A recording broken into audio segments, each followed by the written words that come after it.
I love it when there's a problem in a relationship and they work it out. That tells me that going forward in marriage, they'll also solve their problems. If it's smooth all the way from 0 to 100, beware in dating.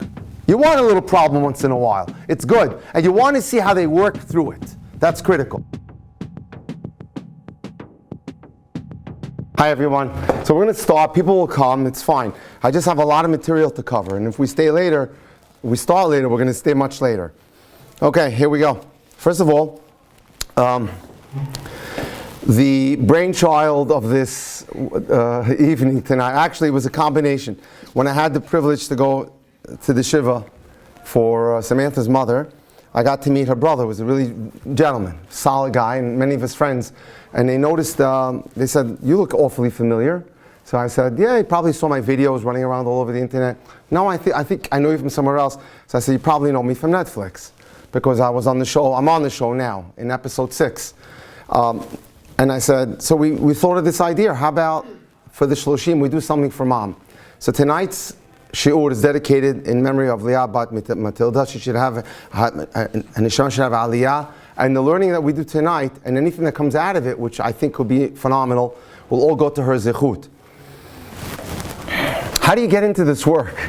Not so simple. I mean, I had you in my classes, probably 2nd, 3rd, 4th grade, right, Josh? So, yeah. So it wasn't because I could have predicted I would be doing this. A lot of it has to do with the fact that I loved helping people. I was a physician. I specialized in surgery, foot surgery, orthopedic surgery, and ankle and sports medicine work. I was a doctor at the Olympic Games in 1984 for the United States track and field team. And over the years, I was also a student of a rabbi who moved into our area in the 1970s, way before you guys were born, called Rabbi, who taught me quite a bit about dating and human relations. And I ended up enjoying it, volunteering to teach a lot of people, taught in a lot of yeshivot. I used to practice in the afternoon and in the mornings do this wonderful work in terms of helping, mentoring people. And then we moved. Oh, many of you may know my daughter, Esther Sarway. She works with Kesher. And when we moved to Miami, I taught University of Miami for 6 years, for Hillel. Come on in. Don't be embarrassed. Come on in, let's go. And there, many people came to me with questions on dating, and just things got more and more busier with it, until one day somebody put up my classes on Torah Anytime, and they got super busy with it. And then here we go. So I travel a lot throughout the world. Throughout the day, I meet about 10 to 12 people which I talk to about in dating. So if you do the math, I see about 3,000 daters a year. That doesn't include all the lectures that I give. Multiply that by the number of years I've done this, so that I've probably mentored somewhere over 10,000 people, and I've stood under, well, let's put it, I facilitated over 1,000 shidduchim by now at this point. Many of the people just closed the case of 2 roommates who were from Landers. They're in Kew Garden Hills. Got them both engaged within 60 days. They're done, and Baruch Hashem. And then also a client is getting married next week. Rabbi Moratov, second wedding. So, you know, it starts at 20 and it can go all the way up to 75, 80. I've had them as young and as old. So tonight I want to share with you, what have I learned in this work? And what can I give you so you can be more successful at it? But we'll start with a joke, because the rabbis always, from yesteryear and thousands of years ago, would start a class with a joke. It's not meant to be chas v'shalom against women in any way, but so we'll try to get the girls also on the other round. The husband store. Welcome to the husband store. A new store has opened, and there's a sign at the entrance. You can visit the store once. There are 6 floors, and the value of what you could buy gets more expensive as you go up. The shopper can choose any item from the floor or continue going up to the next floor, but you can't go back down except to exit the building. So once you enter, if you want to buy, you can buy any of the floors, but you can't go back down. So a woman goes into the store, which is located on fashionable Upper East Side, On the first floor, the sign reads, "Welcome, my dear lady. Here we offer men who have good jobs." Sounds good. So that's pretty good. Who doesn't want a guy that has a good job? She says, "You know what? What's selling on floor number 2? Let's go check that out." So she goes up to floor number 2, where she's greeted with a sign that says, "Here we offer men who have good jobs and love kids." This is getting really good. She's intrigued, but she says, "You know what? Maybe it's getting better. Let's go to the 3rd floor and see what the 3rd floor is selling." So she gets to the 3rd floor, and there's a sign that greets her. "Here we have men who have good jobs, love kids, and are extremely good looking." Wow, she says to herself. But she feels compelled going, it just keeps better and better, so let me continue to floor 4. So she goes to floor 4. "Here we have men who have good jobs, love kids, are extremely handsome, and help equally with the housework." Come on in. Hello. Hi. I wish we could find a way to open that front door. Could you do it? Yeah. So she's now, the Yetzer Hara is really getting to her. Every floor is getting better. A guy that has better midot, better values, better. So what does floor 5 have to offer? So she goes up to floor 5, where there's a sign that says, "Welcome, here we sell men who have good jobs, love kids, are extremely good looking, help equally with the housework, and have a great sense of humor." So she's thinking now, it can't get better than this. You can have everything you possibly want in a guy. She should settle, right? Or should she go to the 6th floor? What do you think she should do? Go to the 6th floor, right? Because you get a better guy. Be careful. In the Gemara it says, "Tafasta meruba, lo tafasta. Tafasta me'ut tafasta." If you go for everything, you'll get nothing. If you go for something, you'll walk away with something. She goes up to floor number 6, where she's greeted with a sign, like an electronic sign that constantly moves, like you see in Times Square. "My dear lady, your visitor 42,200,000 to this floor. There are no men on this floor. It only comes to prove that women are impossible to please." So I have to be careful. And the point that we want to make here is, don't seek perfection. We need a strategy. So now, what's the strategy? We want to date. We want to date effectively. We don't want to spend years doing this. There is a science to this work. Let's find out what that science is. So we need a strategy. Again, a cute little joke. 3 men, an Italian guy named Giovanni, a Jew named Isaac, and a Polak named Joe, are sentenced to 20 years in prison. The warden says to each one of them, "You're allowed to take one thing with you. Choose one thing, and then we're going to lock the cells." Fine. So Giovanni says, the Italian, "I want a wife." Granted. Isaac, the Jew, says, "I'd like a cell phone with a charger." The warden says, "Granted." Joel the Polak says, "I'd like a case of cigarettes." And the warden says, "Granted." And the cells are locked.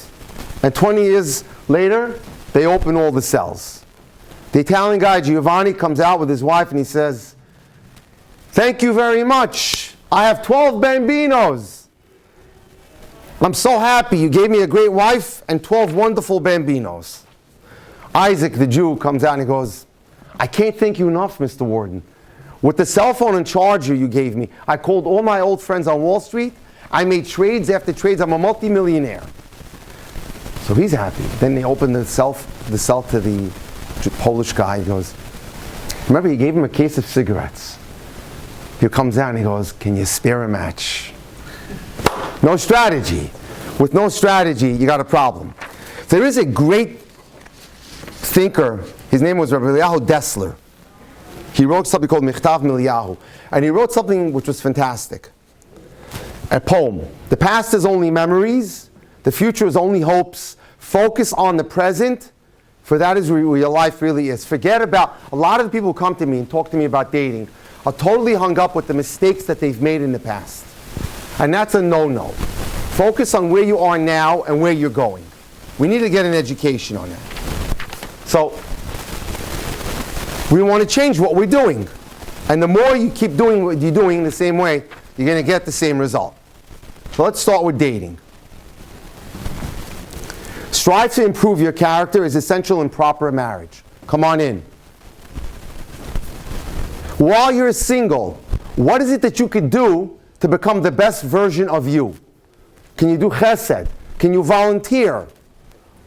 Can you increase your awareness of yourself, your midot? Can you study? That's so important. Working on yourself. How's your attitude? Is it positive? That's critical. I want to show you here. You see this? This is 3 typed pages, unfortunately, from a Syrian guy in the Upper East Side who's about 60 years old today, of what he wants in a woman. Could you imagine? I don't know what he's smoking, this guy. This is his originals. I got to read this to you. This is what happens when you don't have an education. 100% Jewish. Okay, thank you for that. Magnetic smile, feminine figure, good height, slender and fit, great eyes, long hair, well manicured, great natural scent, nice figure, woman friendly, full of humor, easy to be with, joyful, has good value system, sees the goodness in others, honest, sincere, realistic. This must be the female version of God. Has faith in her destiny, confidence, can-do attitude, sees potential, passionate, who has role models. I mean, this cosmopolitan style. Wow, that's cool. Not looking for moody, bipolar, temper, mean-spirited, highly agitated. I mean, this goes on and on and on. You wonder why this guy's 60 and never got married. This is the absolute opposite of what we're looking for. Which leads me to the next thing. This concept of, am I settling? We don't want anyone to settle. We want you to examine your expectations and see if they're realistic. Right? That's the key. Are your expectations realistic? Is it fair for you to ask for a certain thing when you're not holding there yourself? So be realistic in your expectations and always reassess. The problem that we have today is that we have what's called too much choice. You pull out where's my phone? Right? Here's a phone. I mean, in a matter of minutes, I could look at hundreds, if not thousands, of resumes of single people. And that could just cloud the mind. And that's not a good thing. And I'll prove it to you. 2 psychologists decided to do a study in Whole Foods. Here's what they did. They set up 2 tables. On one table are 6 varieties of jellies. On another one, it's 24. Listen to what happened. You're allowed to get a $1 coupon. Come on in. Maybe I want to track that side. $1 coupon if you taste and buy. 60% of the people who came and stopped tasted the jelly at the big table because there were 24 varieties. 30% only tasted at the one that had 6. But guess what happened when it came to buying? 30% bought at the table of 6, 3% bought at the 24. People don't like too much choice. So how do I avoid that? How do I avoid that? Now, let me get to the next thing. Very simple. By establishing a concept called dating with your head and not your heart. Let me get to that in a second. Here. There was a brilliant man called Abraham Tversky. He was asked the question, do Jews date with their heads or do they date with their heart? And he says, emphatically, we date with our heads. What does that mean? That means that I figure out who I am and I create like a top 5 or top 10 needs list of what I need in someone to make me happy. And I'll give you some samples right now. I sit down with a list of adjectives. What do I want in a person that's going to make me happy? Loyalty, honesty, hard worker, family values, commitment to his wife or his spouse or children or hers, religious commitment. These are very important. Sincerity, gratitude. Figure out what it is that you want in a person. Create what's called a top 10 needs list. You only have to make 6 out of 10. That's it. It always works. I've been doing this for over 25 years. Once I have a top 10 needs list, then I don't lose my mind when I go out into the market. I know exactly what I'm looking for. So when I date someone, I have my top 10 list. It's on an index card, and I review it and I say, what am I looking for? What's going to make me happy? And if the person sitting across the table from me has that, I'm good. That's the most important thing. A top 10 needs list is critical.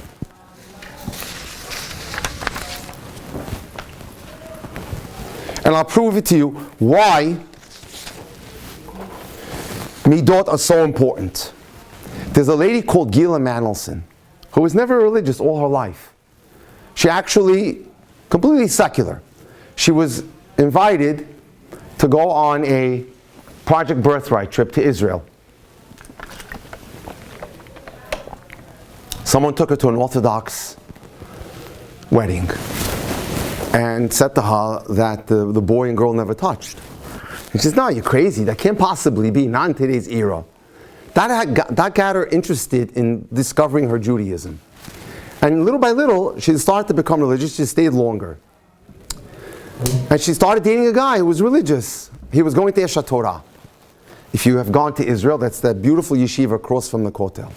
He tells her, listen, the way it works is like, before we get engaged, I have to introduce you to Rabbi Noah Weinberg, who's the Rosh HaYeshiva, and he's going to decide if it's the right thing for me.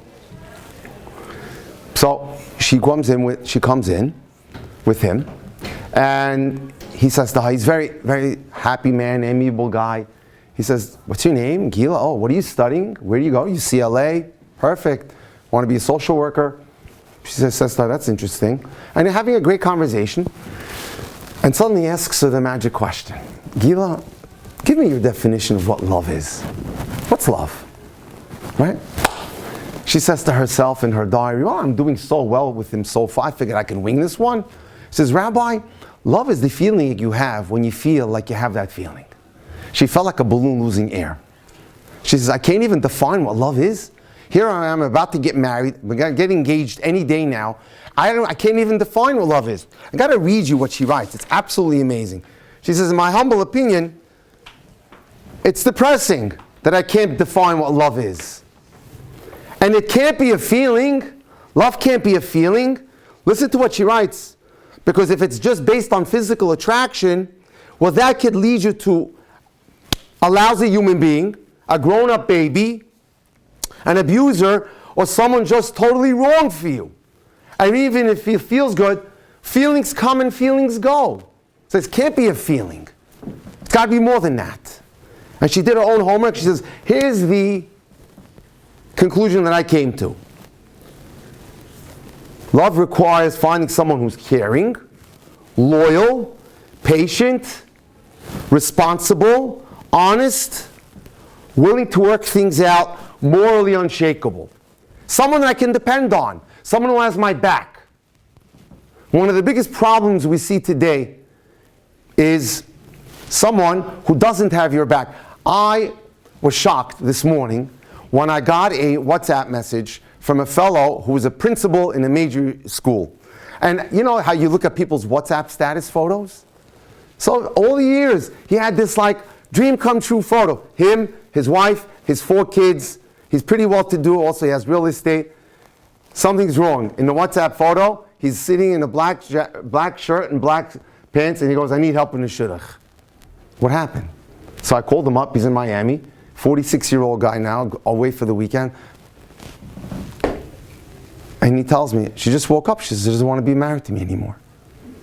How does that happen? What goes on there? So we have to ensure that when we look for someone who's morally unshakable in that department. That's so important.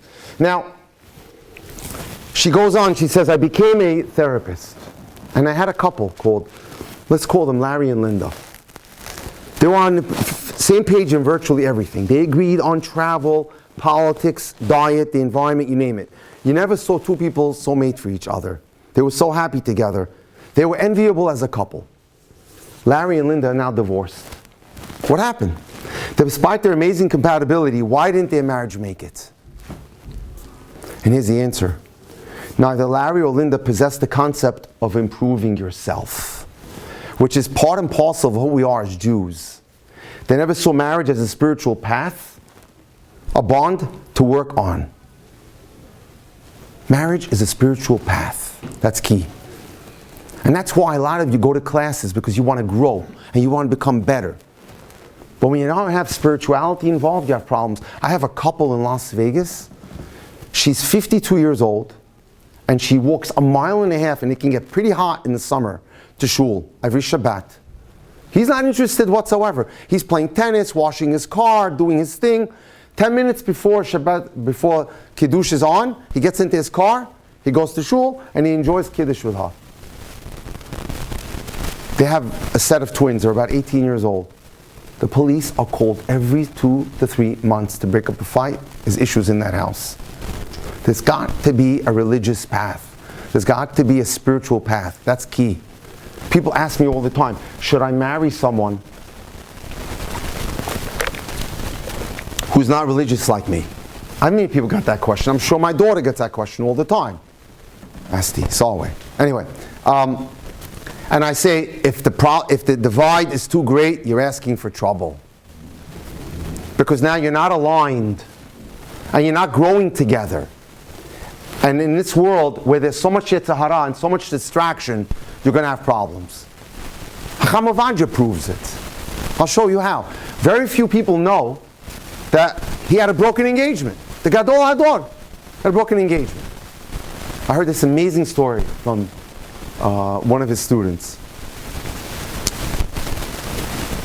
He was engaged, and one night he's studying, and he knew who he was. He was going to become a big star. He wasn't in denial.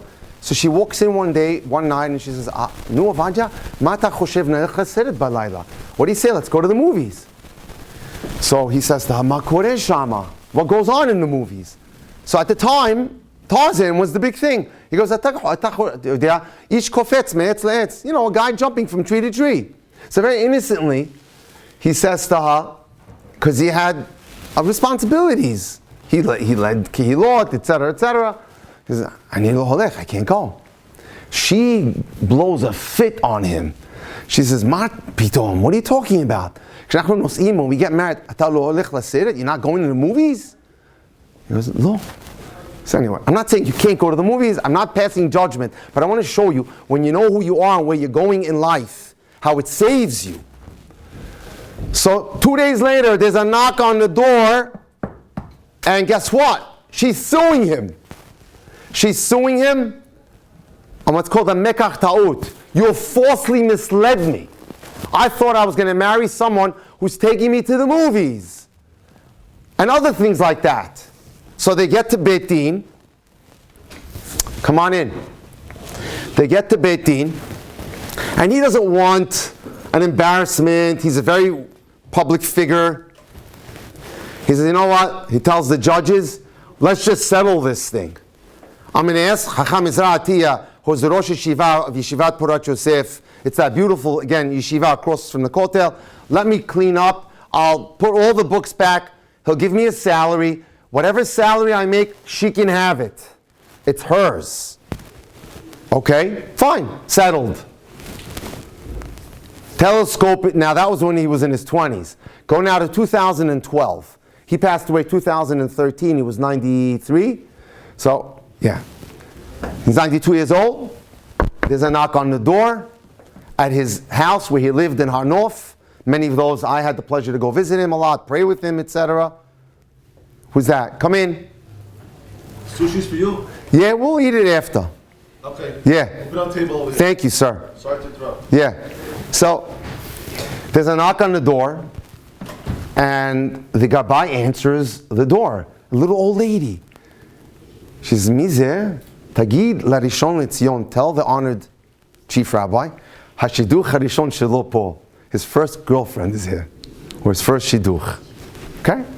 So she walks in, and she's telling him about her life. How she never got married, how it's hard for her, she can't make it, she needs money. Chacham Ovadia, besides being who he was also the chief of the Shas party, controlling millions and millions of dollars, in addition to responsible for 42 yeshiva and Beit Yaakov and high school systems, So at his jurisdiction, he could just tell his gabayim, take care of her. And he said, make sure, set her up, get her all what she needs. She needs a refrigerator, air conditioner, get her apartment all set. And she's so thankful and grateful to him. Now here's the line. She gets ready to leave, she does a 180 and she looks at him, she says, you know you have mazal. Why? After you broke the shidduch, I just had to go to the doctor for just standard bidikot, blood tests. So I went to the doctor for blood tests after you broke the engagement. They found I could never have kids. Had you married me, you'd have 0 children today. He ended up having 10 children. The power of having a concept of who you are and where you're going in life.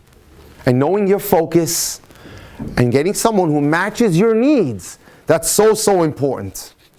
And that's why she's teaching us here. So that's key.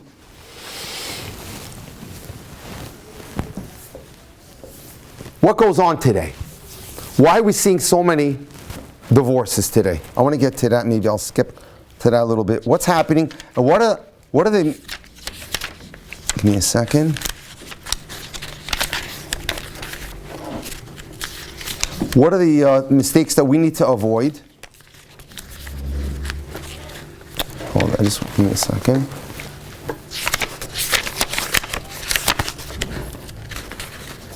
Here it is. Okay, listen up. These are the 10 mistakes that we want to avoid. Number 1, you pick the wrong person to marry because you expect him or her to change after you're married. No, no, no. The classic mistake, you don't marry someone's potential. If you can't be happy with the way they are now, don't marry that person. It's not your job to change anybody. Listen to that, it's very important. Number 2, you pick the wrong person because you focus more on attraction than on character.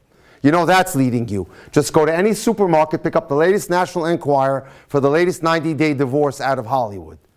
Instead of focusing on character, on physical attraction, look for 4 qualities. Humility.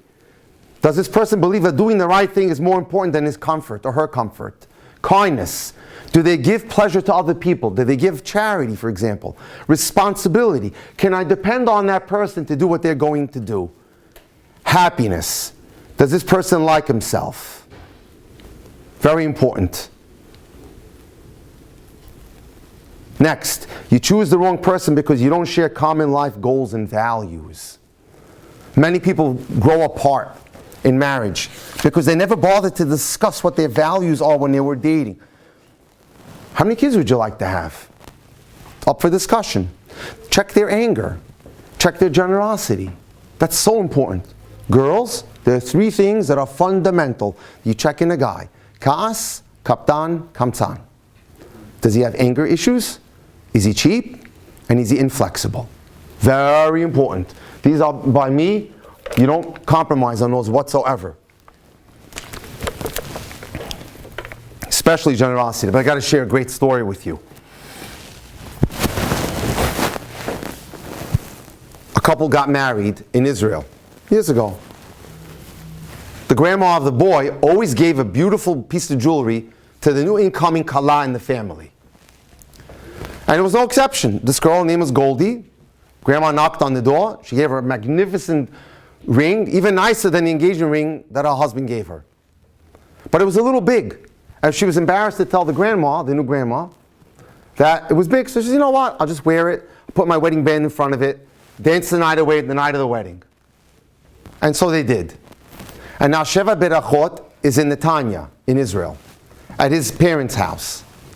So they came upstairs because it's on the water, had a nice walk on the ocean. And the mother-in-law, the mother of the Hatan says, Goldie, where's your ring? She said, I don't know. I don't think, maybe I wasn't wearing it. Maybe I took it off. They live in Yerushalayim. Maybe I took it off and left it by the sink when I was washing.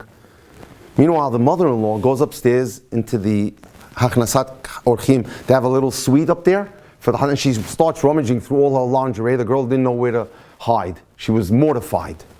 She realized how expensive that ring is that grandma gave you, and she didn't know, like there was like an icy feeling between both of them. Motzei Shabbat, she says, Zevi, do me a favor. Run back to the apartment and go check for the ring. I'm hoping that I left it by the sink. So after they made Havdalah, he zips out of the apartment. He goes down there. An hour later, he calls her, Goldie, can't find the ring. Nothing. From that day on, there's no communication between the mother-in-law and the daughter-in-law. Bad move. In the middle of the summer, the husband, or the father of the Hatan, decides, you know what? Let me just try to make some peace over here. They invite Hatan and Kala for a lunch, and they're going to give them a present, just to make up and have peace. A beautiful vase. So they had lunch, and he tells his wife, give it to the daughter-in-law on the way out. So she's about to present it, the vase, to her daughter-in-law, which she says last minute, on second thought, maybe Zevi should carry this. After all, you know what he did with the ring. She storms out and she says, that's it, I'm done with you. I'm never going to see you ever again. She humiliated her. Okay. Now it's time, they got married around May, it's time for Rosh Hashanah. So he goes in to dust out his holiday suit. And he says, honey, he's such a great cook, I could barely close the jacket. As he just was able to close the button, he feels there's a lump over here. He goes into the side pocket, whammo, out comes the ring. Wow!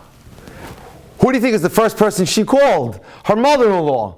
To tell, you see, it's your son, he's the shlamazel. Not me, I didn't do anything. And from that day on, he's the peck of all her jokes. Like as the years go on, when they had kids, could you take the kids to the park? Should I have a Brinks truck come and help you? If he was going to make a deposit at the bank, you want a security guard to be with you? She was always on his case, but he never said a word. Years going on, the grandma was already in Olam Haba. You know how girls are, they get bored of their jewelry. And the grandma had one specific jeweler that she liked to shop in. And everyone knew that. So one day, she's strolling with her kids. She decides to pop into the store and she sells him the ring. You know, my husband's grandma bought this ring for me. From you, right? Because he looks at it as lady. If it was 10 when I sold it to her, it's easily worth 25 today. I just have one piece of important news for you. I did not sell this ring. I know my merchandise. What do you mean? She only shopped by you. I didn't sell this ring. Go home, get me the GIA certificate. It's important to get a GIA certificate, by the way, with the ring. So she goes home, she plays with the kasef, the safe, pulls out the certificate, and she sees a document that she turns white as a ghost.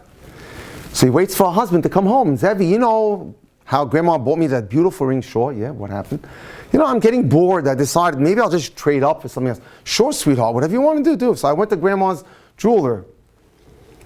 And he told me he doesn't think he sold her the ring. So I have a problem, Here's the issue. We got married in May, around Lag BaOmer. But I found the receipt. It says September. What happened? He says, I did my own cheshbon and I figured it out. You went and bought me a new ring right before Rosh Hashanah, so I could be at peace with your mother and your father, especially your mother. And all those years, I didn't know why 2 nights a week you were always late. So I did my homework. You went and got an extra job at night to pay for that ring. And all these years, you didn't say boo to me. What's the diamond? The diamond is the ring, or the diamond is the guy that she got? That's what we're looking for. Oh, where's that water? Thank you. Okay. Number 5. I shouldn't have to mention this in a shul, but lately I've been getting a lot of this stuff. You choose the wrong person because you get intimately involved too quickly. Let's just say that, and I'm 100% believer in this, it's not necessary to take a test drive in order to find out if the couple is physically compatible, and I'll leave it at that. There are ways to figure out without having to be intimate to know the person's right for you. Next, you pick the wrong person because that person is trying to control you. That's something you need to be on the lookout for. Controlling behaviors are a sign of an abusive person. Be on the lookout for someone who's always trying to change you. There's a big difference between controlling and making suggestions. A suggestion that someone makes is for your benefit, whereas a controlling statement is made for their benefit. They're trying to manipulate you into becoming someone that they want you to be. Watch out. Next is very important also. You pick the wrong person because when you're dating, you don't put everything on the table. Anything that's bothering you when you're in a relationship should be spoken about and should not be assumed that it will go away. Oftentimes, and I deal with a lot of people who've been previously married who want to get married again, I'll say, you didn't know about this? When you were dating? You didn't do your homework? No, I didn't really care, I didn't know. It's important that whatever's concerning you, discuss it with someone. Whether someone like me or a rabbi that knows dating a little bit. Anything that bothers you while you're dating should be brought up for discussion. Bringing up the uncomfortable stuff is the only way to determine can you negotiate and compromise and find solutions. Actually, I love it when there's a problem in a relationship and they work it out. That tells me that going forward in marriage, they'll also solve their problems. If it's smooth all the way from 0 to 100, beware in dating. You want a little problem once in a while. It's good. And you want to see how they work through it. That's critical. Never be afraid to tell the person that you're dating what's bothering you. That's the only way to see if you can be vulnerable and you can be yourself with each other. Because the two go hand in hand. If you can't be vulnerable, you'll never be able to be close. Next, you pick the wrong person because while you're dating, you want to get married to escape from any of your personal problems. Whatever's bothering you, whatever needs to be tended to emotionally and psychologically should be dealt with when you're single. Don't just roll, I can't get out, I can't wait to leave my house, I can't wait to get married, let's go, yallah, it's time. And there's stuff that needs to be worked through. Don't do that. That's a huge mistake. Why? Marriage will not fix your problem. Marriage will only make it 100 times worse. Because now you're under the same roof with an individual, and now the problem is magnified. Fix it, whatever it may be. Whether it's a personal, psychological, or emotional problem. And next, you pick the wrong person because that person is involved in a triangle. What's a triangle? Well, it's 3 points. Ideally, we want man and woman. When there's a third point, that means that that person is too close to something or is addicted to something. For example, a triangulation is a person who's too close to the parent. And that's a problem, and I'll show you in a second.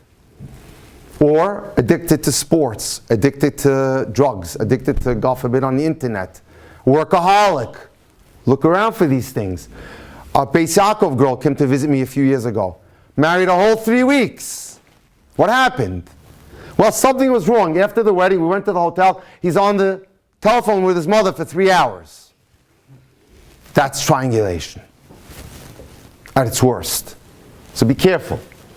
You have to make sure that, of course, we want kibud av va'em, but that's taking it way too far. Okay, now, so how do I find that out? So I want to get to an area. Give me a second if I can find. I'm a huge believer. Good questions will give you the answers that you need so that you don't date forever. So a couple of years ago, I was on a podcast called Headlines. It's probably the biggest Jewish podcast in the world, in the millions. And the podcast host is a guy named David Lichtenstein. Besides being a genius, he's a multi-billionaire in real estate. Everyone knows that.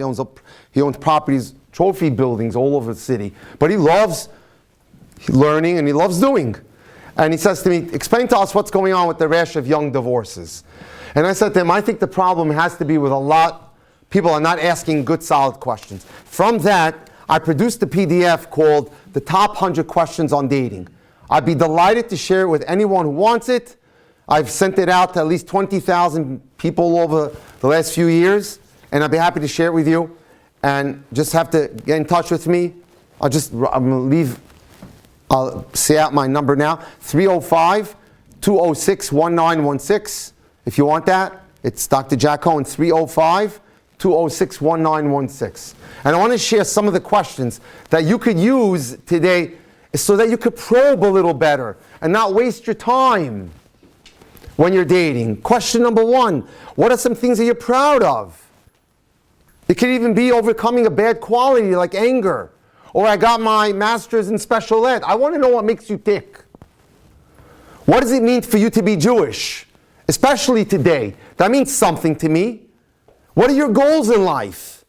What do you want to accomplish in the next 3 to 5 years? I want to hear something like set up a family, have a couple of kids. What does it take for you to be happy in life? Does it take a lot? I'll give you an example. A girl calls me from Europe, Antwerp, Belgium. She says, you won't believe what happened to me. I said, I've heard it all, but I'm always hearing new stuff. So I married a guy, she says, he's from Israel. And this guy didn't really, she was well-to-do and he wasn't. He wanted the pension for the good life. He starts a credit card in her name and they start going every third Shabbat to a 4 or 5-star hotel. Before they know it, they have $250,000 in debt and then he divorces her and leaves her with the bill. Be careful, okay? Describe a challenge you faced in life and how you dealt with it. That means a lot to me. You understand? You had an illness and you were able to recover. You had a problem as a learning disability and you ended up doing well in school. I want to see stuff like that. It shows me you were able to rebound and bounce back. That means something to me. What career field would you like to enter? Whether you like it or not, 99% of today's couples are dual income. It's a fact. You understand? And that's good. There's nothing wrong. Girls working, Gemara tells us if a girl doesn't work, she goes crazy. You understand? She needs to be busy doing something.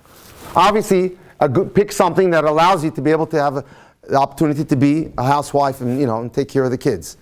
So, tell me about your friends. What do you look for in a friend? How long have you known your friends? Now you're getting into their kishkas. Can I prove this to you? Listen to this. I have a friend who's an attorney. He lives in Buffalo. He was here, not a religious guy whatsoever. Zero. Nothing. Other than the fact that his last name, I'm changing it to Goldstein, a very typical Jewish last name. And he flew in from Buffalo on JetBlue because he had a hearing in the city. And now it's time for him, he did his hearing, it's time for him to go back. So he hops on in an Uber to go back to JFK. He gets to the JetBlue terminal. Sorry, sir, your airplane is delayed 3-4 hours. Why don't you just head over to the TWO hotel? Hang out, we'll call you when the airplane's ready. He calls me up and he says, I saw a sight that fascinated me. He says, I walk into this hotel, I want to have a drink. I see guys wearing skull caps and kippas. About 70 of them on dates. What's going on over there? He says to me. All religious people dating. Having drinks, dating. He says, what's going on? I said, Matthew, that's real dating. They're asking very targeted questions. They're trying to determine if the person that they're sitting with for dinner or for drinks is the person that they should spend the rest of their life with. By asking targeted questions. And that's what we're going through right now. Are you involved in chesed? For a girl, that's a good one. I like to see a girl that's involved in helps out SBH, helps special needs kids, does stuff like that. That means that she has a heart. That means her world is not her fro amot. She thinks about others. That's very helpful. Who's been the greatest influence in your life? A certain teacher, a certain rabbi, a certain rebbitzin, a mentor. That's very good. What's your Shabbat like, and how would you like your Shabbat to be in the future? Good questions. It gets into their psyche now, What do you want in a husband or a wife, and what are you bringing to the table? Right? You have to be able to give as well as get, right? How do you settle a disagreement? You're going to have a bunch of those when you get married. You want to know. If you're having a rough day, how do you raise your spirits? Music, go for a run, right? Would you raise your kids the way your parents raised you, or do it any differently? It's a good question. I want to know. Kids are our life. They mean everything to us.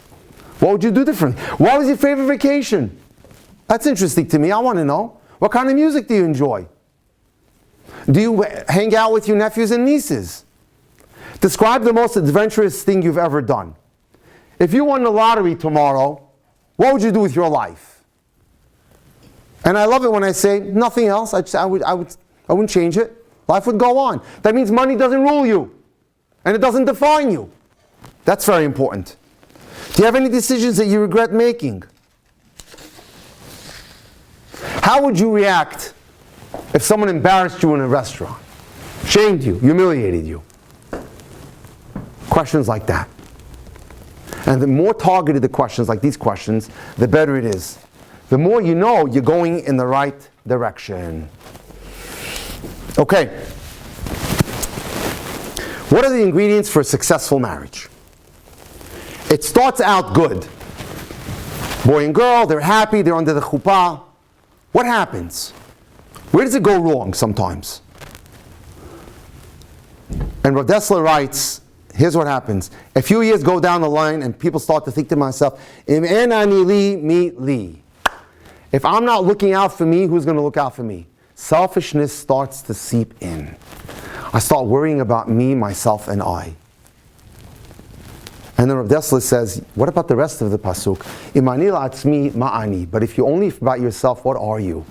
You're not a very special person from the Torah's perspective. The Torah defines your greatness by your ani. If your ani is you alone, you may be wealthy, but from our perspective, you're a tiny little human being.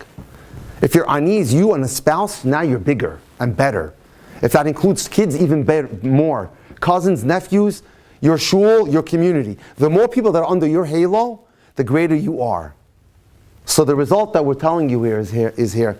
The more you care about other people, the more you involve other people into your life, the more you're a giver to others, that's the kind of person I want as a potential spouse. Your I will define how great you are. It's not about keeping score. It's about being the giver, and that's key.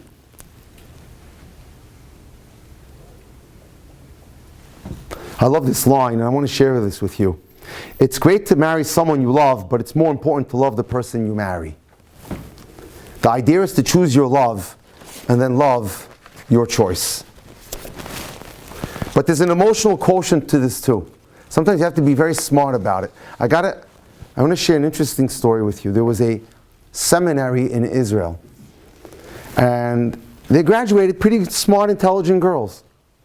A guy walked up to the principal and he says, I want your smartest girl. I want to date your valedictorian. And he went out with her and he goes, no, not smart enough for me. So, can I try a few of your other valedictorians? Nope. He kept rejecting them. All right, a few months goes by and the rabbi finds out that he's dating an average girl, one of his graduates. He goes, wow, you really like her? She goes, yeah, she's amazing. The rabbi was just inquisitive, curious. He wants to find out from the girl, what's the magic recipe? I set him up with all these very intelligent girls, and he said they weren't good enough for him, but this girl made it with him. So the rabbi says to her, could you please describe to me what happens on your dates? She says, I like him a lot. I don't always understand everything that he's saying, but all I kept saying to him was, wow, that's great, amazing. Tell me more. That's so amazing. And she played to his ego. It was absolutely amazing. And they got married. And a few months later, the rabbi met her while she was shopping. And he says, how's marriage? He goes, just wonderful. He keeps talking. I keep responding with the same comments. And the rabbi says, there's a lot to learn here, ladies and gentlemen. This young lady was brighter in the area of emotional intelligence than all the other valedictorians that I graduated in my school. She knew how to make a person feel special. Compliments can go such a long way. Such a long way. Wow. So it's very important. There was a great article in Ami magazine a few years ago on Tu B'Av.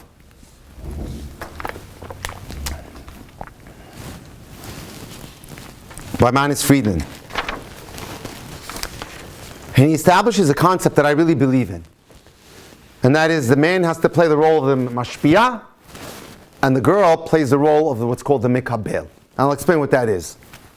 I'll give it to you in Hebrew, and then I'll go through it. Apia Torah, according to the Torah, the zachar, the male, is the mashpia. He's the giver, the benefactor. And the nekeva, the woman, she's the receiver. When the man plays his role, which is to be the giver, kavod, honor, ahava, love, yachas tov, give her a good warm feeling, lema'ol kol tzeracheha, fill all her needs, now he's called the male. But if the man reverses the role, and he wants to be the one that is the receiver, we got a problem. She has to do this for me, she has to do that for me, etc. The man must understand that the foundation of marriage has to do with this concept of mashpia and mekabel. Let's explain what that is. A mashpia is a person who is a responsible person. He's ready to play the role of the man. As John Gray says it very nicely, there are three qualities that a man must have to be attractive to a woman in marriage. Confidence, man with a plan, and responsibility. It's exactly what a mashpia is. Confidence means he doesn't have to have a plan all the time, but he's confident that if he's in a pickle, he'll figure out his way and have a fun time with it. Man with a plan, well, almost every girl that I meet with today, when I do dating mentoring coaches, what's his future? What does it look like? What's he doing? That's very important to a girl. And responsibility. He needs to be able to demonstrate that he is responsible in his life, at his work, at his duties at home, whatever it may be. And that's very important. So that's critical. Again, how do you define hashpa'ah? Responsibility. All problems in dating or marriage are because this dynamic is off. Where the guy's not playing his role and the woman is not receiving. If the woman is receiving, that's the best.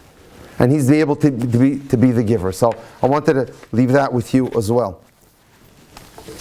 Again, let's be careful on this thing. The right person is not a perfect person. But what happens is, unfortunately, we want this and we want that. So I made a photocopy of a book that I love. And here it is. Ego is the enemy. Our egos get in the way. And instead of thinking logically, like I said, by having our top 10 list, we want this and we want this and we want that. And as a result, we can have someone in front of us that could be perfect for us. We sometimes don't even know it. Small story. Years ago, in Israel, they have a custom that when there's a wedding, they bring out a wedding cake. But we don't do this, but in Israel they do. They light the candles, and it's a sparkler. Sometimes the sparklers or the candles don't light. So the maitre d' has a little bottle of lighter fuel in his... Hi, Esther. Hi, honey. Hi, honey. Yeah. He has a lighter fuel bottle in his pocket to try to light it up. So one night, there was a wedding, and the maitre d' comes out with the cake, and it wasn't lighting.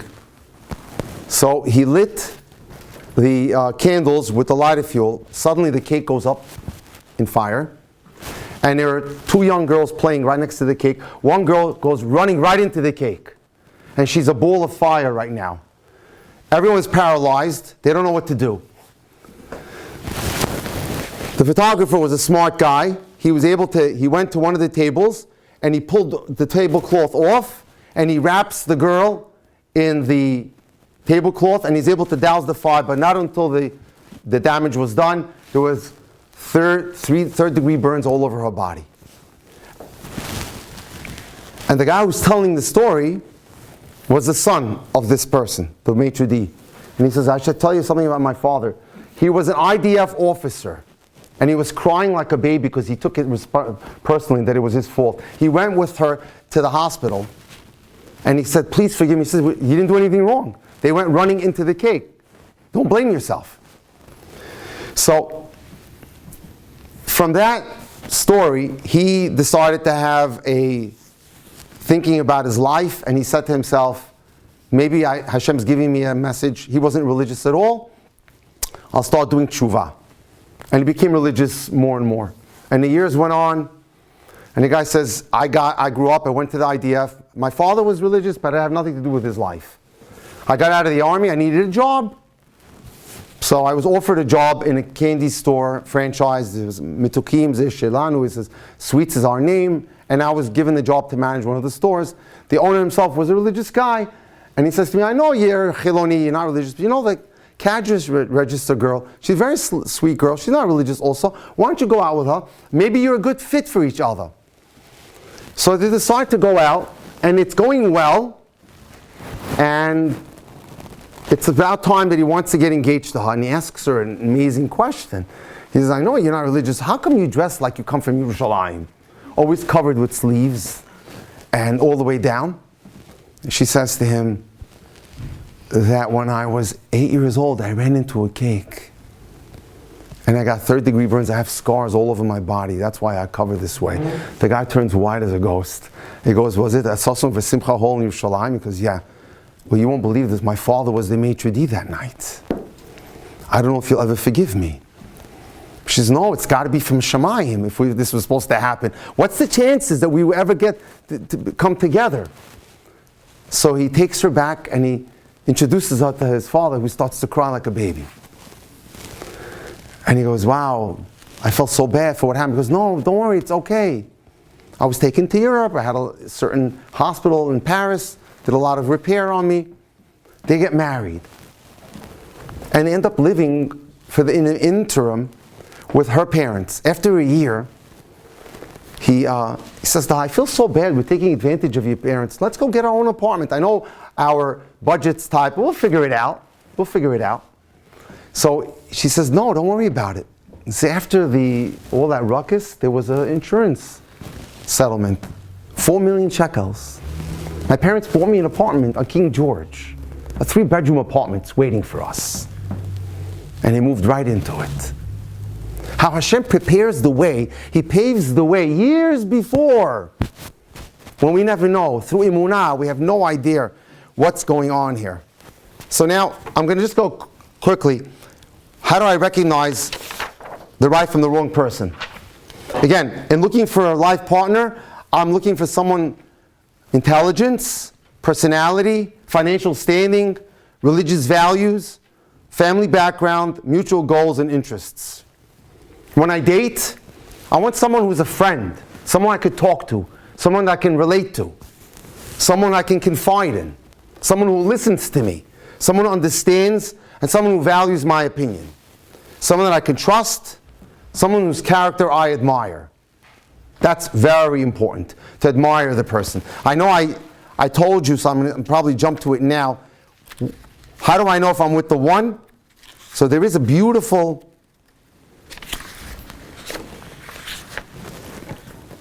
give me a second, I found it. Formula that I want to share with you. How do I know if I'm with the one?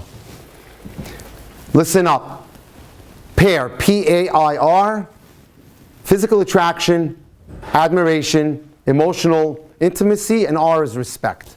First, let's deal with each one. Physical attraction. Physical attraction means it doesn't have to be bells and whistles from day one. It can build.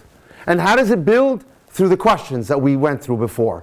The more you get to know the person, the more you get into their life and their kishkas, physical attraction can build. Sometimes people ask me, I'm not attracted. I said, keep going out and keep trying to see if you can deepen the questioning. That's P. A, admiration. There's got to be something in the person that you admire. A character, a quality. He works hard, he learns. She makes cookies, she bakes, she does chesed. There's got to be something you admire in a person. I, emotional intimacy. Opening up to each other, discussing personal things together. You could do that by varying the types of dates that you go on. Not having the same thing all the time, walks in the park or dinners, etc. Always trying things, different things, fun things, interactive things, chesed projects. But when you see that you're the person that I'm coming to for solutions and I'm not going to my parents, now you know you're clicking. And lastly, R, respect. Again, P-A-I-R. Physical attraction, admiration, I, emotional intimacy, and R is respect. That's how you basically know. If you have a question, you're dating someone, you apply that formula.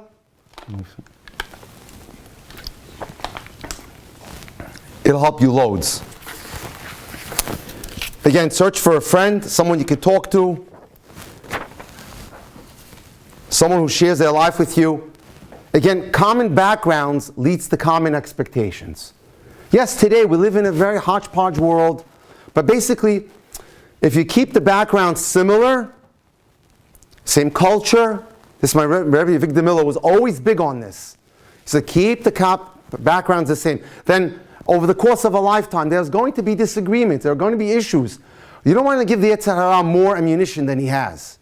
The bigger the differences in the culture and the backgrounds, the more opportunity for discord, the more opportunity for challenges, the more difficulties you're going to have.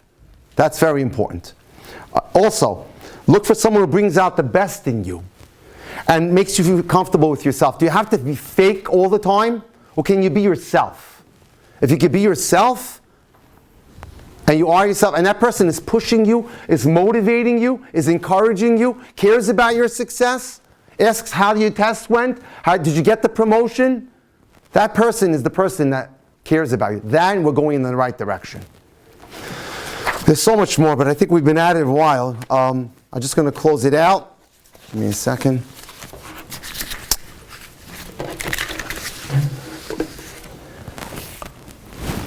I'm going to give you guys a chance to give me a Q&A, but I'm going to offer some of the questions that I've been asked over the last few years. Some interesting questions. As a dating mentor, what midah do you look for in a client and their dating partner? To me, that's a no-brainer. Simchat Chaim. Look for someone who's happy. Someone who's optimistic and happy. You never want to spend your life with a person who sees the glass as half empty. That's trouble. What role does emotional baggage from the past impact on successful dating? It could be a problem. We spoke about it already. Someone who has an issue needs to deal with that issue when they're single. Otherwise, it's going to then get magnified when they go into marriage. I didn't get into this because it's a whole critical area, but what role does self-esteem play in dating and marriage? A big one. Self-esteem means I think highly of myself. I'm not too hard on myself. And building self-esteem means practicing what you're good at. Be busy and do what you like. If you like knitting, do that. If you like baking, do that. Do what it takes to make you feel good about yourself. Because that's very, very important.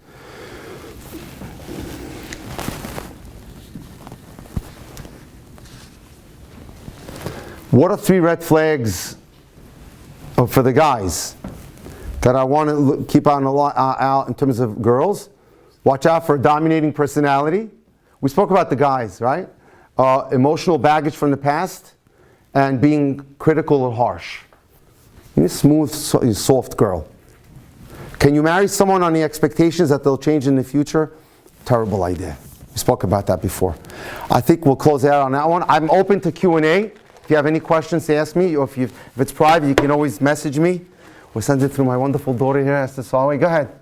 You were saying before, 3 things that you're looking for, shouldn't get from a guy. Anger. Kas, kamtan, and kaptan. Okay. Can you explain what the third one meant? Kaptan. My way or the highway? Makpid is Can you give an example? He never gives you an opportunity to suggest what to go on a date. It's always his way. But don't you want that? Yes. Sorry. You want a man that's like... Absolutely.